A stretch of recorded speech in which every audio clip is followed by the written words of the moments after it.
Welcome to Bhavat media news. ముందుగా headlines చూద్దాం.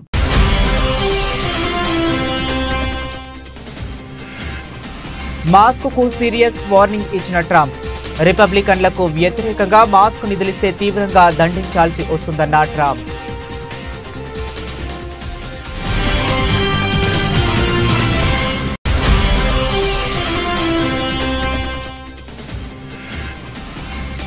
Rahul Gandhi match fixing ఆరోపణలపై ఎన్నికల సంఘం స్పందన. రాహుల్ వ్యాఖ్యలు పూర్తిగా అసంబద్ధమన్న ఎన్నికల సంఘం.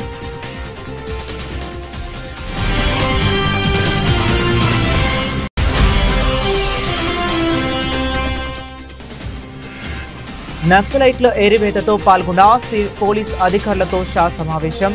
పాల్గొన్న Chhattisgarh CM Vishnu దేవసాయి, deputy CM Vijay Sharma.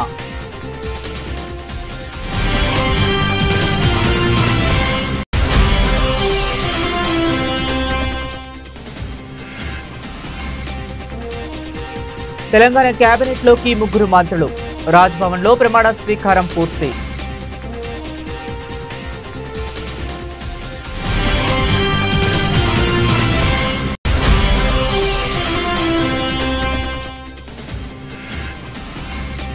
ఏపీలో పెట్టుబడులకు కిటెక్స్ గార్మెంట్ ఆసక్తి. త్వరలోనే సీఎం చంద్రబాబుతో కంపెనీ ప్రతినిధుల భేటీ.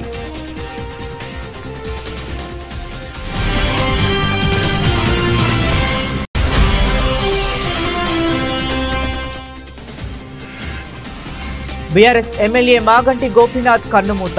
గోపీనాథ్ మృతి పట్ల సంతాపం వ్యక్తం చేస్తున్న పలువురు రాజకీయ ప్రముఖులు.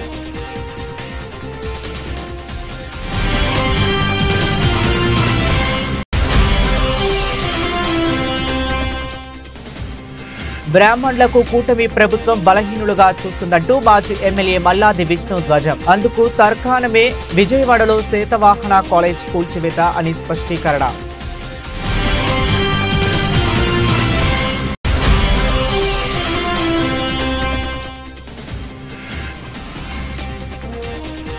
కులగణనను ప్రశ్నించిన వారికి మంత్రివర్గ విస్తరణ ద్వారా సమాధానం దొరికింది. మంత్రి పొన్నం ప్రభాకర్ స్పష్టం.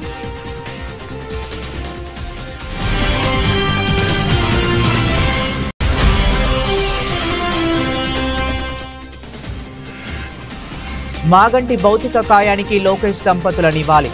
టీడీపీతోనే మాగంటి గోపీనాథ్ రాజకీయ ప్రస్థానం మొదలైందన్న లోకేష్.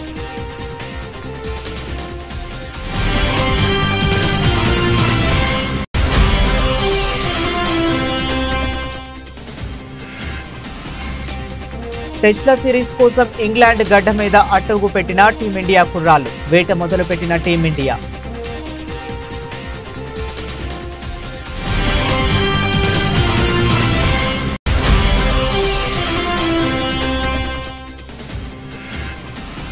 Mega blessings. చిరు ఆశీస్సులు అందుకున్న కుబేరా టీం.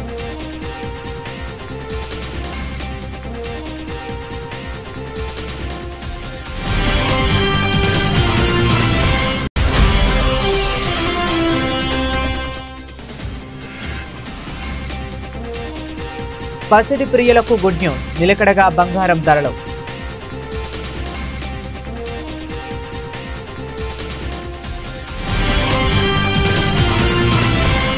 అమెరికా అధ్యక్షుడు డొనాల్డ్ ట్రంప్, ప్రపంచ కుబేరుడు ఎలన్ మాస్క్ల మధ్య వివాదం మరింత ముదిరింది.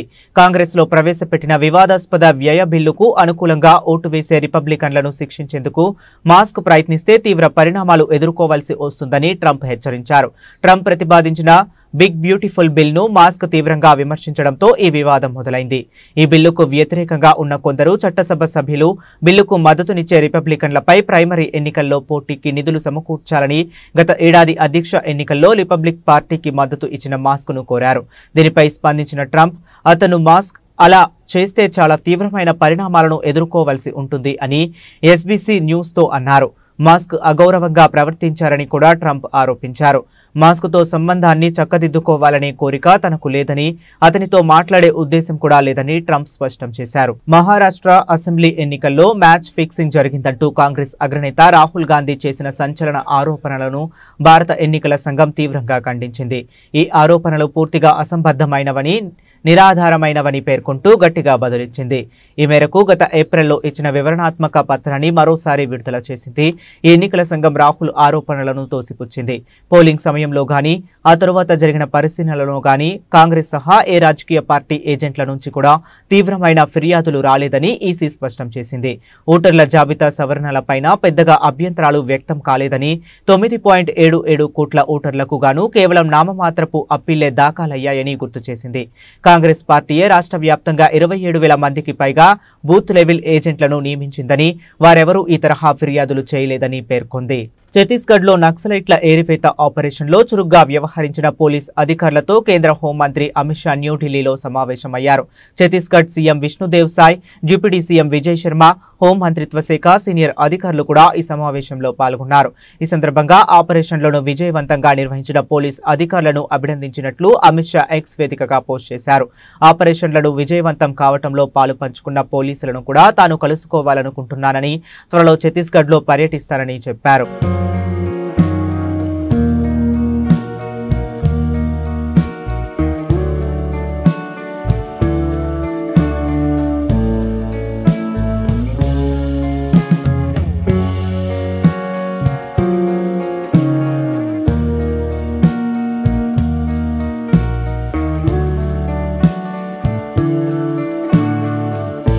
తెలంగాణ రాష్ట్రంలో మంత్రివర్గ విస్తరణపై 17 నెలలుగా కొనసాగుతున్న ఊహాగానాలకు తెరపడింది.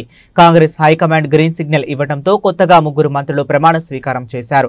రాజ్భవన్లో ఆదివారం నాడు జి వివేక్, అడ్లూరి లక్ష్మణ్ కుమార్, వాకిటి శ్రీహరి ప్రమాణ స్వీకారం చేశారు. గవర్నర్ జిష్ణుదేవ్ వర్మ వారితో ప్రమాణ స్వీకారం చేయించారు.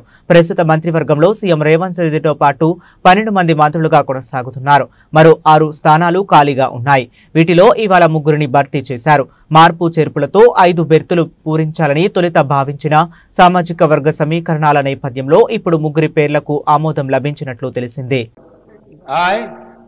డాక్టర్ గడ్డం Vivek Venkataswamy do swear in the name of God that I will bear true faith and allegiance to the Constitution of India as by law established, that I will uphold the sovereignty and integrity of India, that I will faithfully and conscientiously discharge my duties as a minister for the state of Telangana, and that I will do right to all manner of people in accordance with the Constitution and the law, without fear or favor, affection or ill will.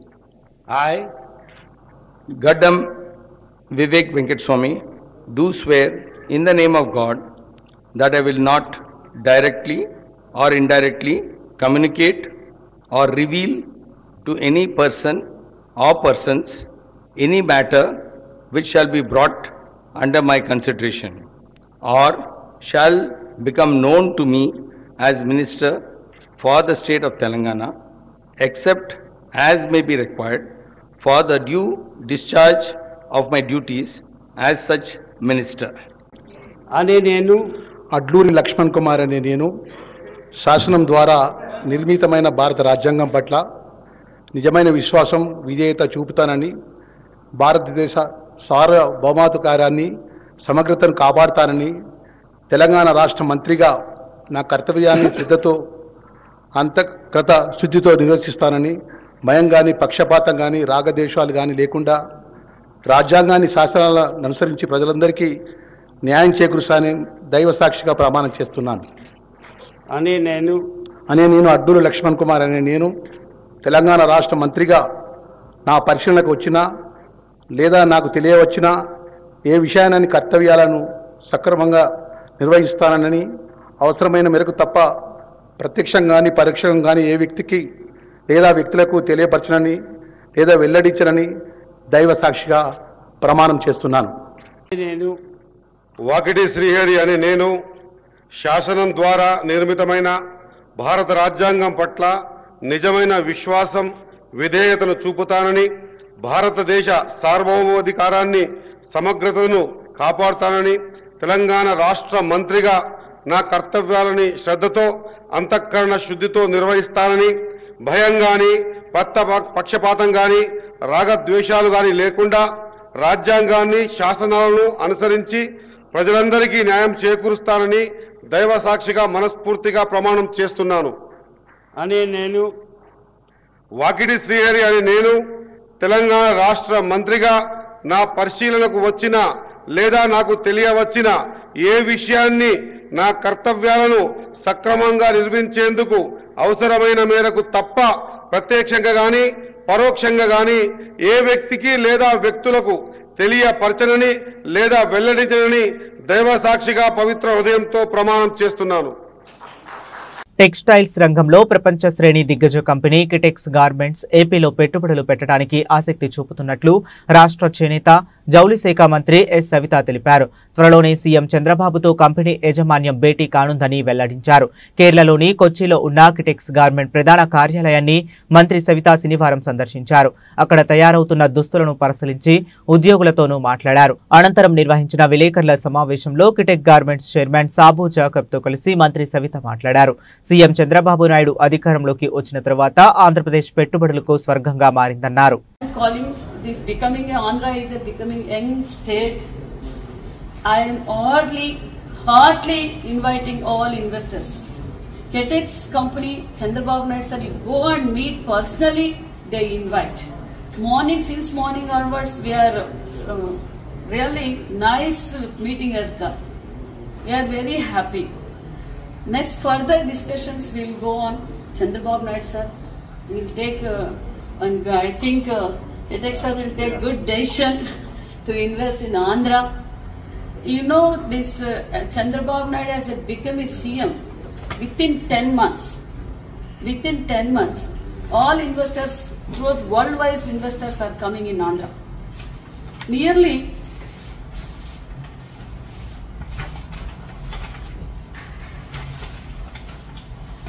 Nearly total, now up to 10 months, total investments facilized so far 9.7 lakhs crores.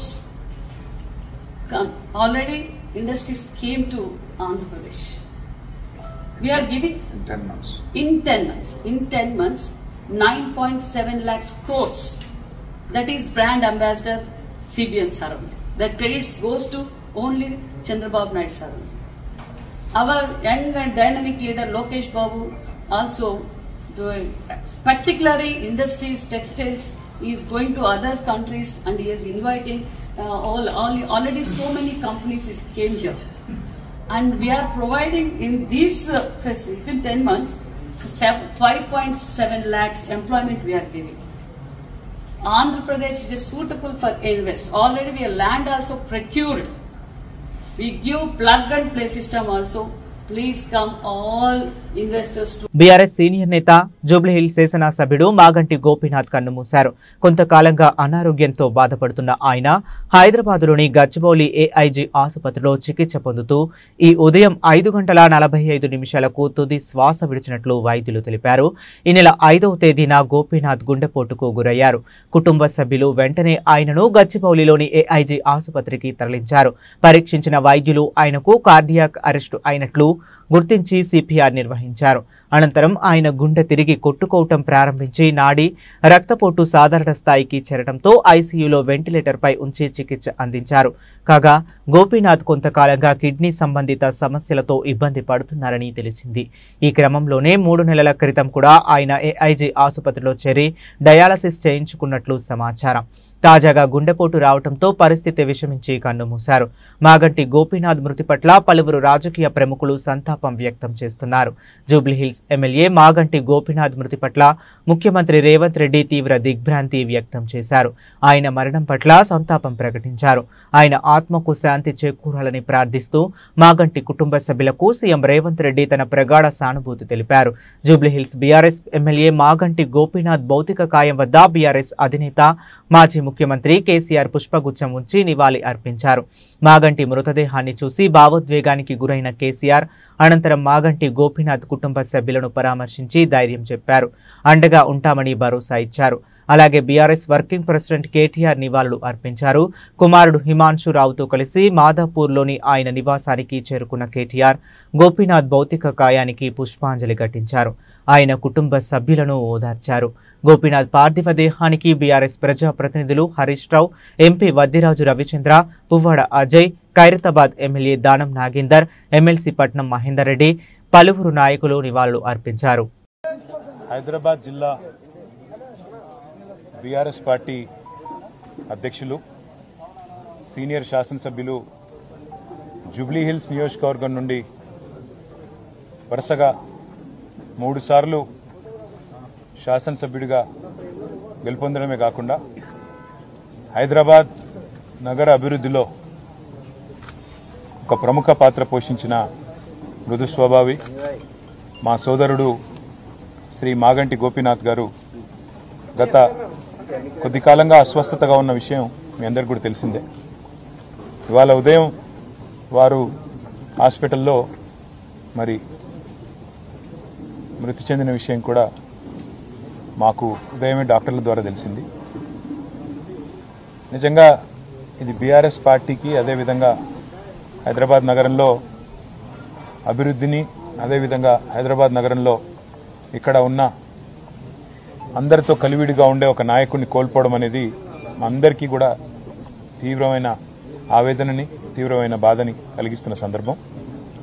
మీడియాని, అదేవిధంగా మిగతా మా కార్యకర్తల్ని కూడా కోరేది, ఈరోజు వాళ్ళ గోపీనాథ్ గారి కుటుంబ సభ్యుల ఆలోచన మేరకు ఈరోజే అంత్యక్రియలు, అంతిమ సంస్కారాలు మొత్తం ఏర్పాట్లన్నీ కూడా చేయాలని చెప్పి వాళ్ళ కుటుంబ సభ్యుల కోరిక మేరకు మరి ముందుకు పోతున్నాము. మధ్యాహ్నం 4:30 నుంచి రాహుకాలం వస్తుందని చెప్తున్నారు. కాబట్టి ఆ రాహుకాలం కంటే ముందే అంతిమ కార్యక్రమాలన్నీ కూడా ఏర్పాటు చేయాలని చెప్పి కుటుంబ సభ్యుల కోరిక మేరకి జూబ్లీహిల్స్లోని మహాప్రస్థానంలో మధ్యాహ్నం 3 నుంచి 4 గంటల మధ్యన ఈ కార్యక్రమం పూర్తవుతుంది. ఎవరైనా కార్యకర్తలు కానీ, నాయకులు కానీ, మిగతా వారి అభిమానులు కానీ చివరిసారి వారికి నివాళులు అర్పించాలి అంటే వారు ఇక్కడ వారి కుటుంబ సభ్యుల్ని కలవడానికి, అదేవిధంగా వారికి నివాళులు అర్పించడానికి ఇక్కడ వారి స్వగృహం దగ్గర ఏర్పాటు చేయడం జరుగుతూ ఉంది. తర్వాత ఇక్కడ నుంచి ఊరేగింపుగా బయలుదేరి స్ట్రైట్గా మహాప్రస్థానానికి వెళ్ళి 4 గంటల లోపల రావుకాలం రాకముందే కార్యక్రమాలు చేయాలని వారి కుటుంబ సభ్యులు ఏదైతే నిర్ణయం తీసుకున్నారో దానికి అనుగుణంగా ముందుకు పోతాం. మా పార్టీ నాయకులు, కార్యకర్తలు అందరూ కూడా సహకరించాలని, మీడియా కూడా సహకరించాలని దయచేసి. రాష్ట్రంలో బ్రాహ్మణులపై యథేచ్ఛగా దౌర్జన్యాలు సాగుతున్నాయని, వారిని కూటమి ప్రభుత్వం బలహీనులుగా చూస్తుందని, అందుకు విజయవాడలోని శాతవాహన కాలేజ్ కూల్చివేత తార్కాణంగా నిలుస్తుందని మాజీ ఎమ్మెల్యే మల్లాది విష్ణు వెల్లడించారు. కాలేజీని కూల్చేస్తుంటే పోలీసులు ఏం చేస్తున్నారన్న ఆయన దీనిపై ప్రభుత్వం సమాధానం చెప్పాలని డిమాండ్ చేశారు. కూల్చిన కాలేజీ శిథిలాల కింద విద్యార్థుల సర్టిఫికేట్లు ఉన్నా కూటమి ప్రభుత్వం చోద్యం చూస్తుందని ఆయన ఆక్షేపించారు. ఇటీవలే శాతవాహన కాలేజ్ ప్రిన్సిపాల్ కిడ్నాప్కు గురయ్యారని, కాలేజీకి చెందిన 5 ఎకరాల భూమిపై కొందరు కన్నుపడిందని, ఆ భూమి కబ్జా కోసమే ఈ దౌర్జన్యం, కూల్చివేత సాగిందని చెప్పారు. కోర్టు తీర్పు ఉందని ఎలాంటి దౌర్జన్యమైనా చేస్తారా అని పార్టీ కేంద్ర కార్యాలయంలో మీడియాతో మాట్లాడిన మల్లాది విష్ణు ప్రశ్నించారు. ఆ రోజుల్లోనే నగరంలో ఉన్నటువంటి పెద్దలు కొంతమంది అర్బన్ ల్యాండ్ సీలింగ్లో ఉన్నటువంటి భూమిని ఆ సొసైటీకి అగ్రిమెంట్ చేశారు. కొంతమంది యుఎల్సీలో ఉన్నటువంటి ల్యాండ్ని వాళ్ళకి సొసైటీకి ఇచ్చారు. అప్పుడు ఇచ్చినప్పుడు మంచి ఉద్దేశంతో, విద్యా సంస్థల్ని ప్రోత్సహించాలనే ఉద్దేశంతో ప్రారంభమైనటువంటి వ్యవహారం రాను రాను భూమి విలువలు పెరుగుతున్నటువంటి సందర్భంలో తెలుగుదేశానికి సంబంధించినటువంటి వారు, అందులో ప్రముఖ ఎమ్మెల్సీ ఒకరు, అలాగే భూమి ఇచ్చినటువంటి సందర్భంలో వారు పెద్దలు, వాళ్ళ వారసులు, పెద్దలు వాళ్ళకు తెలియకుండా చేశారని కొంతమంది వారసులు, వీళ్ళందరూ కూడా పోయి ఆ సొసైటీలో ఉన్నటువంటి వ్యక్తులు 2 వర్గాలుగా చేసి వాళ్ళని భయపెట్టి, ప్రలోభపెట్టి, దాన్ని రకరకాలుగా ఆ సొసైటీ నిర్వీర్యానికి 2 వర్గాలుగా విడిపోయి ఆ సొసైటీ కీర్తి ప్రతిష్టల్ని, విద్యా వ్యవస్థని, విద్యార్థుల్ని, ఉపాధ్యాయుల్ని, ఆఖరికి ఆ ప్రాంగణంలో ఉన్నటువంటి బిల్డింగ్స్ని కూల్చినటువంటి పరిస్థితి. అక్కడికి పోయి చూస్తే చాలా హృదయ విదారకమైనటువంటి పరిస్థితి కనపడుతూ ఉంది. ఎందుకని అంటున్నామంటే రాష్ట్రంలో రెడ్ బుక్ పరిపాలన నడుస్తుంది. ఆ రెడ్ బుక్ పరిపాలన ఊరికినే సామాన్యుల మీదకో, పార్టీ కార్యకర్తల మీదకో, లేకపోతే ఇతరుల మీదకో ఎగురుకుంటూ వెళ్లేటటువంటి రాష్ట్ర ప్రభుత్వ యంత్రాంగం, పోలీసులు రెడ్ బుక్ రాజ్యాంగం అంటారు కదా. లోకేష్ గారు పోర్ట్ఫోలియో సంబంధించినటువంటి విద్యా వ్యవస్థకు సంబంధించినటువంటి ఈ శాతవాహన కళాశాల కూలుస్తూ ఉంటే ఎడ్యుకేషన్ డిపార్ట్మెంట్ ఏం చేస్తుంది, లోకేష్ గారు ఏం చేస్తున్నారో సమాధానం చెప్పాలి. కాలేజీలు కూల్చడం ఏంటి, విద్యార్థులకు సంబంధించినటువంటి సర్టిఫికెట్లని బుల్డోజర్లతో తొయ్యటం ఏంటి, ఉపాధ్యాయులకు సంబంధించినటువంటి సర్టిఫికెట్లని కుప్పగా పోసి దాని మీద మట్టిగా తొయ్యటం ఏంటి?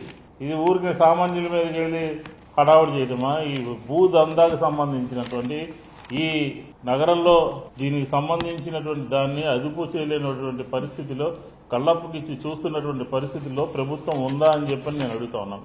ఇదంతా కూడా పూర్వం ఎక్సెస్ ల్యాండ్ అని, అర్బన్ ల్యాండ్ సీలింగ్ ల్యాండ్ అని సొసైటీకి ఇచ్చి వారు ఈరోజు మళ్ళీ మాకు కావాలని దానికి సంబంధించినటువంటి దౌర్జన్యాలు చేస్తూ, రౌడీజం చేస్తూ, బుల్డోజర్లు తీసుకొచ్చి కుప్పకూల్చే విధంగా చేస్తే కులగణను ప్రశ్నించిన వారికి మంత్రివర్గ విస్తరణ ద్వారా సమాధానం దొరికిందని మంత్రి పొన్నం ప్రభాకర్ స్పష్టం చేశారు. ఈ విషయంపై ఆయన ఓ వీడియో విడుదల చేశారు. కులగణన చేస్తే ఏమి జరుగుతుందా అన్నటువంటి వాళ్లకు మంత్రివర్గ విస్తరణ ఒక జవాబు రాహుల్ గాంధీ గారు ఇచ్చింది. మొన్న జరిగినటువంటి ఎమ్మెల్సీ ఎన్నికల్లో 5 ఎమ్మెల్సీ ఎన్నికలు బలహీన వర్గాలకు సామాజిక న్యాయం జరిగితే తిరిగి ఈరోజు ఏర్పడుతున్నటువంటి మంత్రివర్గం కూడా అదే సామాజిక న్యాయానికి ప్రాధాన్యత ఇచ్చింది. ఇది కాంగ్రెస్తోనే సాధ్యం. రాహుల్ గాంధీ గారికి ధన్యవాదాలు, సోనియా గాంధీ గారికి, మల్లికార్జున ఖార్గే గారికి, ముఖ్యమంత్రి రేవంత్ రెడ్డి గారికి, పిసిసి మహేష్ కుమార్ గౌడ్ గారికి హృదయపూర్వకంగా ధన్యవాదాలు తెలియజేస్తా ఉన్నాను. ఒక బలహీన వర్గాలకు సంబంధించిన బిడ్డగా బలహీన వర్గాల లోపల జరుగుతున్నటువంటి ఈ కులగణన చేయాలనే ఆలోచనతోటి రాహుల్ గాంధీ గారి ఆలోచన ప్రకారంగా జరగడం, దాని తదుపరి జరుగుతున్నటువంటి తెలంగాణ రోల్ మోడల్ అనే మాట చెప్తున్న సందర్భంగా ఈరోజు ఎమ్మెల్సీ ఎన్నికలు కావచ్చు, మంత్రివర్గ విస్తరణ కావచ్చు, కులగణన జరిగితే ఏం జరుగుతుందో తెలంగాణ దేశానికి రోల్ మోడల్ అనేటువంటి మాట మరొకసారి తెలియజేస్తూ, ముఖ్యంగా పెద్దలు రాహుల్ గాంధీ గారు ఈ నినాదం తీసుకొని పోతున్న సందర్భంగా వారికి హృదయపూర్వకంగా ధన్యవాదాలు తెలియజేస్తాను.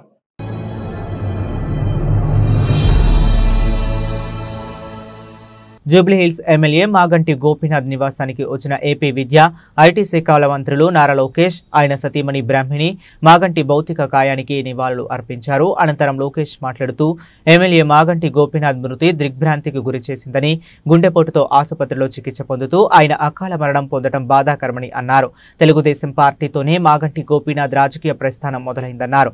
1982లో తెలుగుదేశం పార్టీలో చేరిన ఆయన 1985లో హైదరాబాద్ నగర తెలుగు యువత అధ్యక్షుడిగా పనిచేశారని అన్నారు. 2014లో టీడీపీ తరపున ఎమ్మెల్యేగా గెలుపొందారని, ఎమ్మెల్యేగా వరుసగా 3 సార్లు విజయం సాధించి నియోజకవర్గ అభివృద్ధి, ప్రజా సంక్షేమం కోసం ఆయన కృషి చేశారని కొనియాడారు. మాగంటి ఆత్మకు శాంతి కలగాలని భగవంతుడిని ప్రార్థిస్తూ ఆయన కుటుంబ సభ్యులకు తన ప్రగాఢ సానుభూతిని తెలియజేస్తున్నానని అన్నారు. భారత జట్టు వేట మొదలు పెట్టేసింది. 5 టెస్టుల సిరీస్ కోసం ఇంగ్లాండ్ గడ్డ మీద అడుగుపెట్టిన టీమిండియా కుర్రాలు బంతి, బ్యాట్ చేతపట్టి ప్రాక్టీస్ ప్రారంభించారు. రోహిత్ శర్మ, విరాట్ కోహ్లీ, రవిచంద్రన్ అశ్విన్ ఈ ముగ్గురు లేని భారత టెస్టు జట్టును ఊహించడం కష్టమే. గత కొన్నేళ్లుగా టీమిండియాకు అన్ని తానై నిలిచారని త్రిమూర్తులు మన జట్టు విజయాల్లో కీలక పాత్ర పోషించారు. అయితే తక్కువ వ్యవధిలోనే ముగ్గురు రిటైర్మెంట్ ప్రకటించారు. దీంతో ఇంగ్లాండ్లో టెస్టు సిరీస్లో భారత్ ఎలా ఆడుతుందో అనే అనుమానాలు నెలకొన్నాయి. ఈ తరుణంలో ఇంగ్లాండ్ గడ్డపై అడుగుపెట్టారు టీమిండియా ప్లేయర్లు. కొత్త కెప్టెన్గా శుభమన్ గిల్ నేతృత్వంలో కుర్రాళ్ల బృందం ఉరిమే ఉత్సాహంతో ప్రాక్టీస్ సెషన్ను మొదలుపెట్టారు. దీనికి సంబంధించిన వీడియో ఇప్పుడు నెట్టింట వైరల్ అవుతుంది. ప్రఖ్యాత లార్డ్స్ స్టేడియంలో గిల్ అండ్ కో ప్రాక్టీస్ చేస్తున్న సందర్భంగా తీసిన వీడియోను బీసీసీఐ అభిమానులతో పంచుకుంది. ఇందులో జట్టు ఆటగాళ్లంతా పరుగులు తీస్తూ చెమటోడ్చుతూ కనిపించారు. రన్నింగ్తో పాటు ఫుట్బాల్ సాధన చేస్తూ దర్శనమిచ్చారు. Captain Gill, vice captain Rishabh Pant fielding drills చేయటాన్ని వీడియోలో చూడొచ్చు. హెడ్ కోచ్ గౌతమ్ గంభీర్ అటు ఫీల్డింగ్ సెషన్స్తో పాటు ఇటు ఫిట్నెస్ డ్రిల్స్ ను కూడా దగ్గరుండి గమనిస్తూ కనిపించాడు. ఇంగ్లాండ్ గ్రౌండ్స్ కు తగ్గట్లు ఫీల్డింగ్ లో చేసుకోవాల్సిన మార్పులపై కోచ్ దిలీప్ కుర్రాలతో చర్చిస్తూ కనిపించాడు.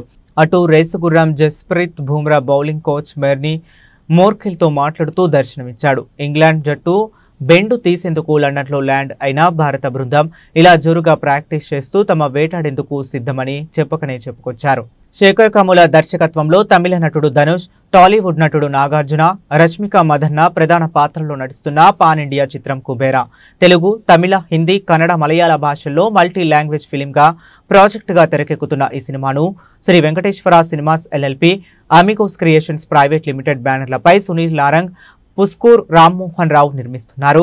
ఈ చిత్రం జూన్ 20, 2025న ప్రేక్షకుల ముందుకు రాబోతుంది. ఈ సందర్భంగా వరుస ప్రమోషన్స్ నిర్వహిస్తుంది చిత్ర యూనిట్. తాజాగా ఈ సినిమా విజయవంతం కావాలని చిత్ర నిర్మాతలు మెగాస్టార్ చిరంజీవిని కలుసుకున్నారు. సినిమా విజయం కోసం ఆయన ఆశీస్సులు కోరగా చిరంజీవి గారు చిత్ర బృందానికి శుభాకాంక్షలు తెలిపారు. కాగా ఇందుకు సంబంధించిన ఫోటోలు సోషల్ మీడియాలో వైరల్గా మారాయి.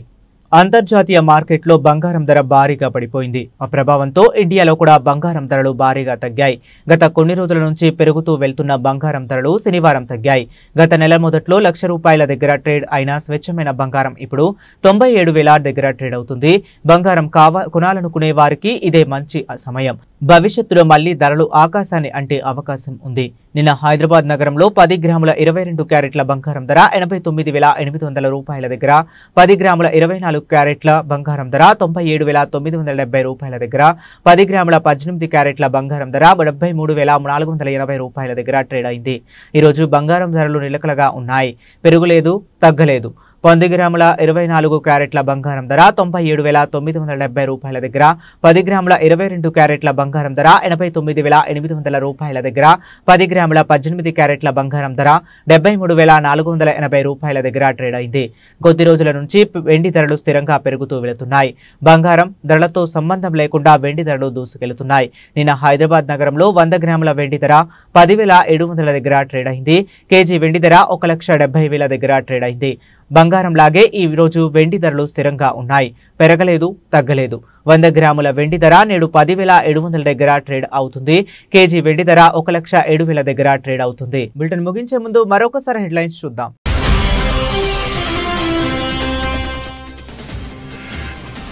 మాస్క్ కు సీరియస్ వార్నింగ్ ఇచ్చిన ట్రంప్. రిపబ్లికన్లకు వ్యతిరేకంగా మాస్క్ నిధులిస్తే తీవ్రంగా దండించాల్సి వస్తుందన్న ట్రంప్.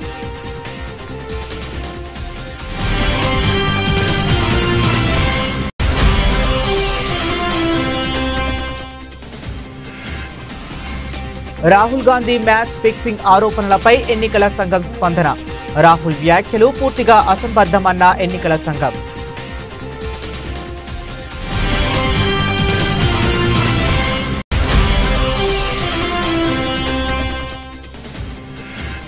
నక్సలైట్ల ఏరివేతతో పాల్గొన్న పోలీస్ అధికారులతో షా సమావేశం. పాల్గొన్న Chhattisgarh CM Vishnu దేవసాయి, deputy CM Vijay Sharma.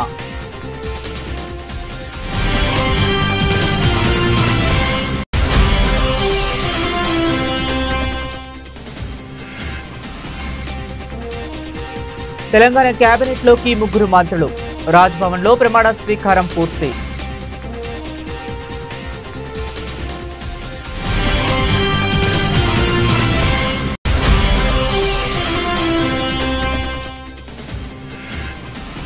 ఏపీలో పెట్టుబడులకు కిటెక్స్ గార్మెంట్ ఆసక్తి. త్వరలోనే సీఎం చంద్రబాబుతో కంపెనీ ప్రతినిధుల భేటీ.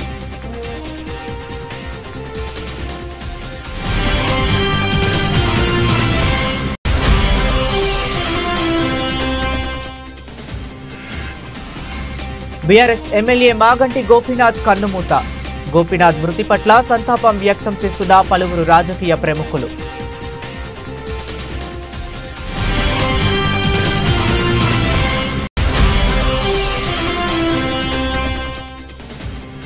బ్రాహ్మణులకు కూటమి ప్రభుత్వం బలహీనులుగా చూస్తుందంటూ మాజీ ఎమ్మెల్యే మల్లాది విష్ణు ధ్వజం. అందుకు తర్కాణమే విజయవాడలో శాతవాహన కాలేజ్ కూల్చివేత అని స్పష్టీకరణ.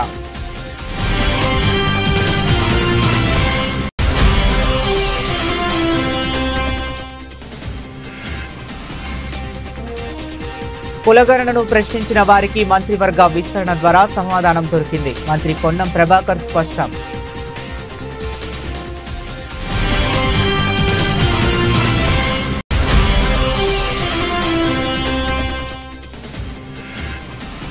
మాగంటి భౌతిక కాయానికి లోకేష్ దంపతుల నివాళి. టీడీపీతోనే మాగంటి గోపీనాథ్ రాజకీయ ప్రస్థానం మొదలైందన్న లోకేష్.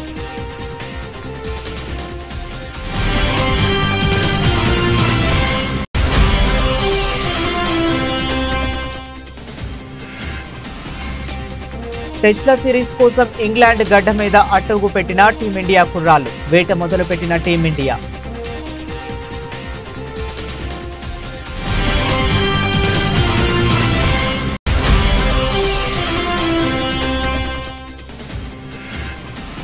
మెగా బ్లెస్సింగ్స్, చిరు ఆశీస్సులు అందుకున్న కుబేరా టీం.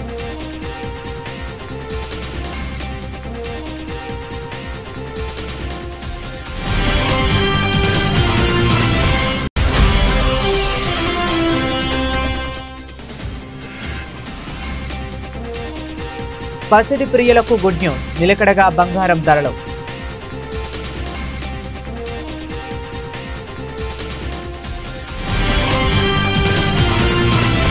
ఇవి ఇప్పటి వరకు ఉన్న అప్డేట్స్. మరిన్ని అప్డేట్స్ కోసం కీప్ వాచింగ్.